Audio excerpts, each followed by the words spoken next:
everybody. Happy Friday. Morgan Seaman here with This Empowered Mom Coaching and Consulting. I am so glad to be talking to you as always and hope you're having a wonderful day. I'm jumping on live a little bit earlier than I typically do because I am living the work-life integration dream today and have my two kids home with me from school. They have a completely virtual day, and we've been home together for the past 2 weeks and some change because of the crazy weather that we had in Austin. But we're warm now and moving forward.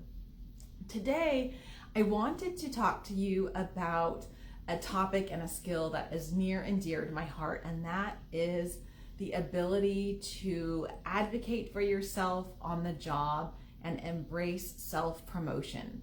Many of you saw my post earlier in the week that I was giving a talk for a company here in Austin on embracing self-promotion. And it's a topic that's near and dear to my heart because coming out of college, I didn't realize how important it was to advocate for myself in the workplace. And I actually, in my first job, got a promotion, which was wonderful. And then our CFO at the time told me that from that point on, I would have to start advocating for myself and promoting myself because nobody was going to do it for me. And at the time I thought, wow, that's kind of harsh. But I was only 23, and it really stuck with me because it is true. As people in the workforce, women or men, we really do have to be comfortable promoting our own skills and contributions and accomplishments within our companies so that we get the recognition that we deserve.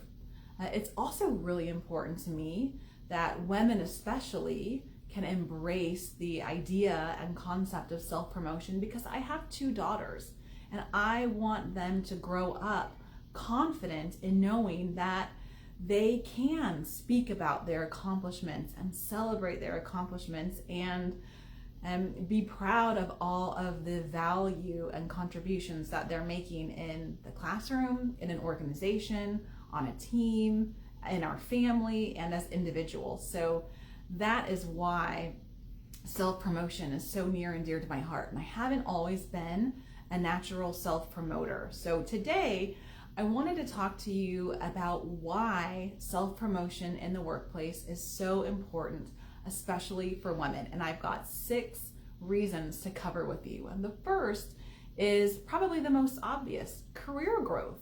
Managers are being tasked with more than ever, especially in the wake of COVID-19. They are not only managing their projects and their teams, but they're responsible for keeping their teams together and functioning as a whole. Many teams have been displaced because people that were once working in person all together are now working from home. So when you consider the volume of work and the increase in that on a manager's plate, it is so important to be able to share with your manager the contributions that you're making so that they do not get missed, because that is what leads to career growth, that visibility. That's a perfect segue into reason number 2. Being comfortable promoting yourself allows you to gain visibility within the organization. With so many people working remotely now, and many people who were working remotely before, you want to do what you can to avoid that out of sight, out of mind mentality. We've all heard that the squeaky wheel gets the grease, and that's often true in the corporate world as well. When you are visible within your organization and people can see and hear and read about the contributions that you are making, you are more likely to be considered for promotions or new positions. And being visible within the organization may lend itself to a path that you had not even considered for yourself.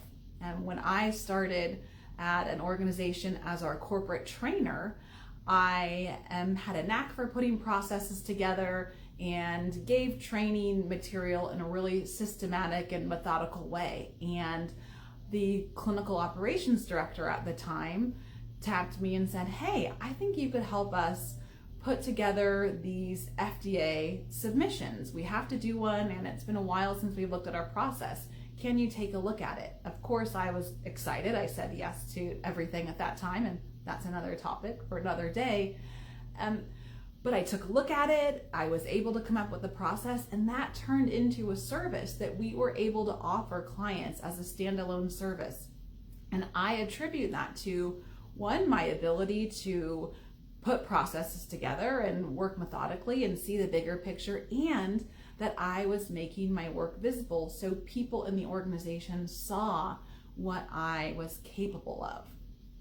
The third reason that self-promotion is so important, especially for women, is because we're no longer in the classroom. The corporate world is so different.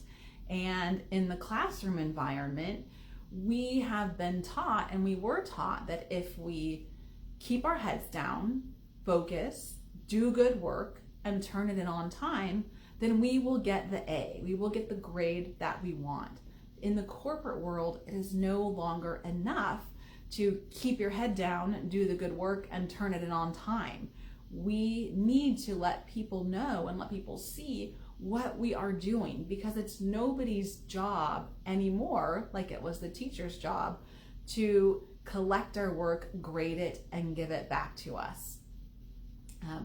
The fourth, which is really important, is that so many organizations are relying on self-assessment tools and performance evaluations. And many of you know those performance evaluations are used every year to determine merit increases and promotions. And not many people celebrate and get excited about doing their personal evaluation. I can speak from experience, from both a management perspective and from somebody that has to do self-assessments, that they often get put off until the very last minute before the deadline. I invite you to think about this in a totally different way. These self-assessments are an opportunity for you to promote yourself and advocate for yourself. It is being handed to you on a silver platter, an opportunity to write down all of the contributions that you've made and talk about your value within the organization and your impact. And I can tell you from a management perspective that many managers use the employee self-evaluation as part of their evaluation, because what I mentioned at the beginning, managers are busier than ever. So if you have written a very authentic, genuine, and true self-evaluation that includes all of the wonderful things you've contributed to your organization, your manager is likely to use that information in their performance evaluation. And then when all of the evaluations are being looked at, yours will have that rich data to back up all that you've done and contributed. Whereas if you didn't take that opportunity to really speak about yourself, you may not be getting the recognition that your colleagues are, who are taking the time to track and write down all of their contributions throughout the year. The fifth and the sixth are really interesting because they are also part of some of the barriers to self-promotion, which I'll talk about in another video. But the fifth is that advocating for yourself and embracing self-promotion does help to increase confidence. When you are comfortable speaking about your contributions and your value and your impact, you will start believing that you are making contributions and that you do bring value to your organization and that you have an impact. And the more comfortable that you can get doing this, the more confident that you will be in doing it. So those two kind of go hand in hand. And as people on your team see you doing this, then they in turn will be more comfortable doing it. They'll believe that they live in an environment where this is normal and expected, and you'll create that environment where people are enthusiastic about sharing their contributions. And the sixth one that is kind of sticky and also one of the barriers to self-promotion for women is that by promoting yourself and embracing this culture of one where people can share their contributions, you will help to break down gender stereotypes, because there is a level of good girl conditioning that most of us who are old enough to be in the corporate world have received. We're taught to be humble and to embrace humility and to not brag or be boastful or be arrogant. And we've also seen examples of women who have stood up and talked about their contributions in a confident way be labeled as aggressive or even worse. And so by embracing self-promotion in an authentic and genuine way, we can help to break down that gender stereotype that leads us to believe that it's not okay to talk about our contributions and to be proud of the impact that we're making. And if we can continue to do that, then hopefully there will not be these differences between men and women and who is comfortable self-promoting and who is not. Because right now, the data show that men are 33% more likely to promote themselves than women are, even when the two groups are equal performers. And to me, that says that we've got a lot of work to do so that we can really stake our claim in the workforce, continue to grow, and receive those leadership positions that we are so capable of and qualified for. So if any of these have resonated with you, then I invite you to join me in a 21-day self-promotion challenge. It kicks off on International Women's Day.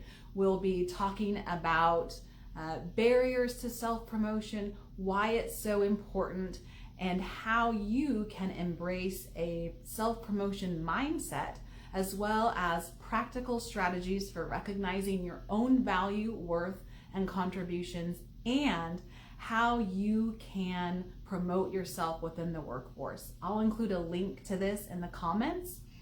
You can visit my website at www.thisempoweredmom/self-promotion-challenge so that we can together hold each other accountable in a supportive environment and practice and gain experience in promoting ourselves in the workforce. Thank you so much for tuning in. I hope you have a wonderful, wonderful weekend. And if you've got questions, please send me a message or post in the comments. I always love to hear from you and am happy to chat with you. Thanks so much. Have a great day.